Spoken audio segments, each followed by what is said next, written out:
Welcome.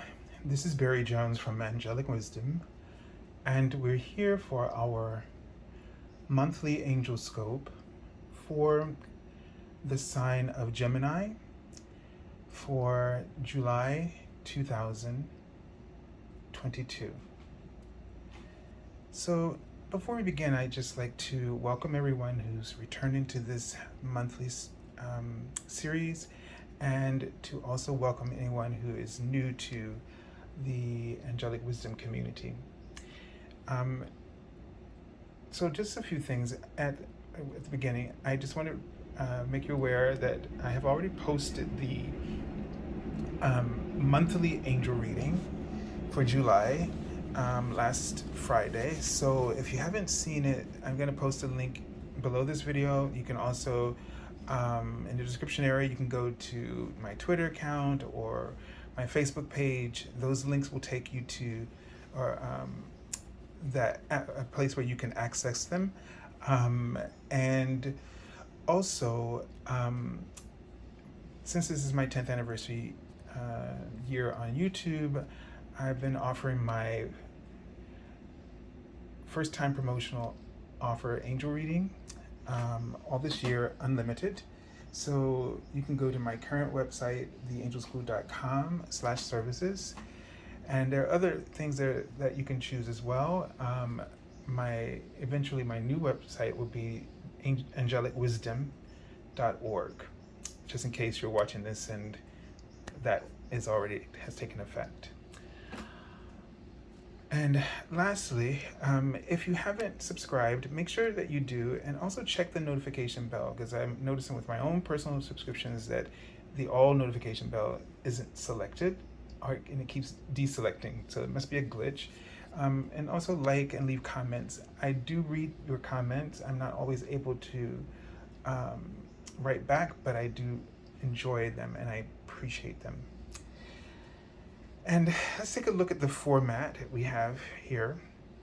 So the card in the middle is a message from the Archangel that you'll be working with for this month. And the cards on the left and the right are from the Major and Minor Arcana. The Major Arcana will highlight the major influences, themes that you're working with, and the card on the left will be from the Minor Arcana, highlighting the day-to-day ways in which you might see that unfolding, and advice about how to work with that energy. Okay, so Gemini. It's interesting because I saw something very peculiar. It was sort of like, it was a female, it felt like she was wearing like shells, like purple shells over her breast. And there seemed to be something in the center of the chest as well. So I don't know, I couldn't see if it was a necklace with a shell on it. But it almost felt like amethyst, to tell you the honest truth, the way it came across. So the way when I see the energy of female breast, it tells me that there's nurturing, but when it's covered or with some the bra or whatever, in this case these shells, it tells me that we need to sort of set boundaries, okay? And with this amethyst-like feeling and this shell-like feeling, it's very mermaid energy, and it feels like spiritual boundaries that we need to nurture and be aware of our spiritual boundaries, and spiritual laws, right? So because the effects of spiritual boundaries, I think you will experience it as an interaction with the laws of the universe, and in terms of manifestation, and your thoughts create your reality, that kind of thing, that you're seeing in this sense of balance, right? the sense of balance, and that there was one over the heart, and there were some others placed as well, like in the belly area, maybe solar plexus and the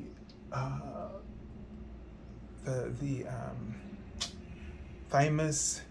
I felt like, and so, like everything needs to be in balance with your heart, your higher heart, with your personal power and awareness of your personal power, and that you are sending out, making sure that you're sending out signals of peace, because your fifth dimensional chakra is in terms of our spiritual power, is that we're not sending out these feeders looking for fear, what we should be aware of and afraid of, but that we're intending to attract peace to us, that we trust that peaceful events will unfold. And that doesn't mean that we're just sitting around waiting for the peace just because we're putting out that energy.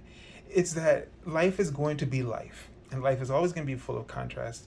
Life is always going to be full of conflicts, but your perspective, your preparedness spiritually, when you really have spiritual boundaries, you will have a perspective or approach where you don't struggle with it, but you use it to assist you in creating the reality of peace that you want. Because the idea is that whatever is presented to you, duality, the universe will always present choice to you.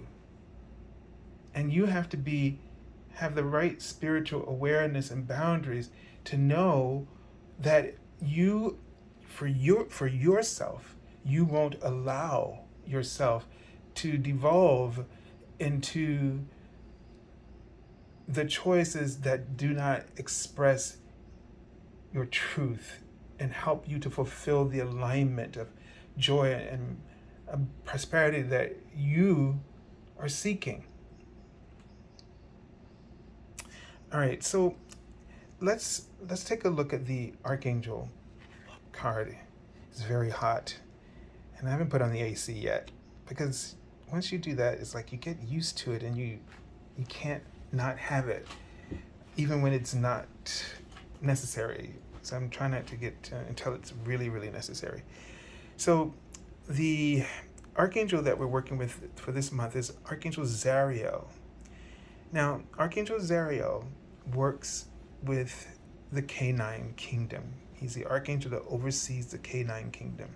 I've never owned any pets or dogs, but I know that they really teach us about giving and receiving love. They display to us divine relationships, the unconditional love, and their love to their, I don't know what the right word is, but to their human, I'll put it that way. I was going to say owner, but it didn't feel right. Their loyalty to their human, their unconditional love to their human is always forthcoming, consistently. It never deviates. And, somebody might say, boy, that's a dumb dog, right? The person doesn't treat them right. Why do you keep loving them? But they are concerned, they know their truth. And they're honoring that perfect balance that the universe is giving them, that spiritual, they're honoring their spiritual boundaries. Because it's not about you, what you're doing, but it's about them in terms of they're keeping that balance of giving and receiving. They're keeping that balance within themselves. It's hard to comprehend, and I could possibly not get inside of a dog's head and understand, or in any animal, but they in particular are able to continue to hold that boundary far better than we are, right, able to do. And I'm sure that in their giving of love, what they might be receiving, because you might say, well, they're not receiving love, and how is it balanced? But their capacity of love is what we're overlooking. The capacity, the quality of it. By unconditionally loving no matter what, their capacity of love is richer and enables them to have a more sustained experience of this oneness type love, this unconditional love.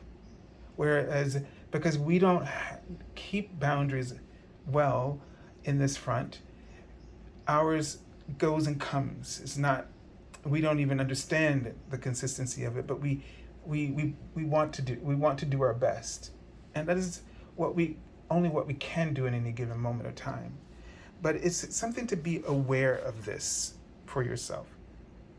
And you see it says here, obey the spiritual laws. Let's take a look and see what influences, coming through. So we have the Hermit here. And yeah, this is a solitary practice. The spiritual laws, being your awareness with the spiritual laws, this is a solitary practice. This is something where you need to reflect on the benefits, the good that you receive from setting spiritual boundaries of unconditional love for yourself, right? It might feel like a lonely path, but once you get really the deep awareness and understanding, and you realize that you're becoming a light. So like the animals are such a gift and blessing to their human partner, even better way to say that. And they write the word respectful. They are respectful. That's what the angels are saying. Then we become a blessing, a light to our other human relatives, the world family of humanity. And that's what's really needed at this time, to sustain this light. And Gemini, they give me the sense that I just felt the word voice, and I felt it right in my throat chakra, where you will have this ability through your gifts to articulate this extraordinary, unconditional love, that it will be explosive for you in some way in terms of your opportunities, and that will come to you and present themselves to you. Let's take a look at, so the energy here, day to day, this this will definitely seem quite overwhelming, right? Trying to reconcile.